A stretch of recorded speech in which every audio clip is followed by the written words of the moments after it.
Yeah, good morning to you. That's right. According to CNBC, Boeing is expected to host industry leaders here at its campus in Renton. That's happening today and tomorrow. This is just the latest move to hopefully gain some public trust and get the 737 MAX planes back in the air. Now, according to the invitation for this event, it was seen by CNBC. Boeing has invited industry analysts and representatives from flight attendant unions to check out its MAX production facilities. Now, the invitation includes a stop to the aircraft delivery center. Of the people invited, CNBC says the media was not included. The 737 MAX planes have been grounded since mid-March after the second of two crashes within 5 months, killing a total of 346 people.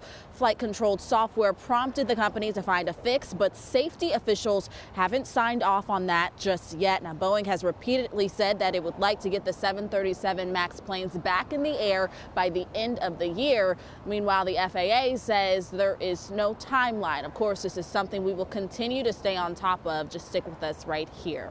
For now, live in Renton this morning, Britt Moore, King 5 News.